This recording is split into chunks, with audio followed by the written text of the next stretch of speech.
আপোনালোকে যদি এনএমৰ পোষ্টত আবেদন কৰিছে এনএছএমৰ আন্ডাৰত তেতিয়াহ'লে এই ভিডিঅ'টো সম্পূৰ্ণ চাই থাকক। এই ভিডিঅ'ৰ জৰিয়তে জনাই দিব সিলেকশন কেনেকৈ কৰিব আৰু এডমিট কাৰ্ড বা কল লেটাৰ ক'ত কেনেকৈ লাভ কৰিব জনাই দিব।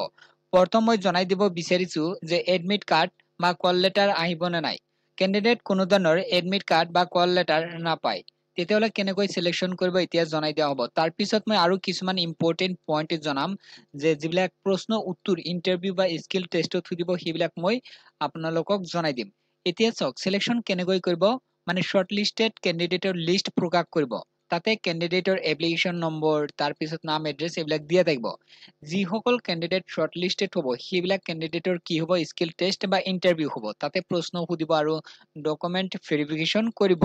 এতিয়া চাওক যে কেনেধৰণৰ প্ৰশ্ন আহিব পাৰে। চাওক ইয়াতে চাই ল'ব।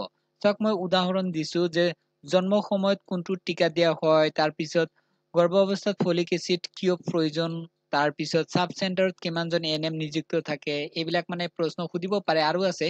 সেইকাৰণে আমি কি কৰিছো যে এনএমৰ গাইড ইবুক প্ৰস্তুত কৰিছো।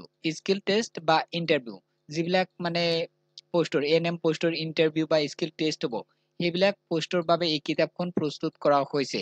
কিতাপখন কিনিলে মানে 1000 প্লাস প্ৰশ্ন উত্তৰ পাব, ইম্পৰ্টেন্ট প্ৰশ্ন উত্তৰ পাব।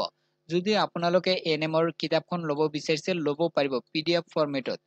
দাম হ'ল 149। পেমেন্ট কৰিলে লগ হোৱাটছআপত লাভ কৰিব।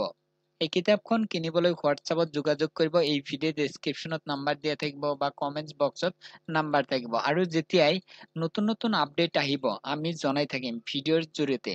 আৰু চাওক যদি নতুন কিবা ভ্যাকেন্সি ওলাই তথাপিও আমি জনাই দিম ভিডিঅ'ৰ জৰিয়তে। যিসকলে কিতাপখন ল'ব বিচাৰিছে যোগাযোগ কৰিলে হ'ল, আমি কিতাপখন প্ৰভাইড কৰিম। যদি পেমেন্ট কৰে লগ দিয়া হ'ব।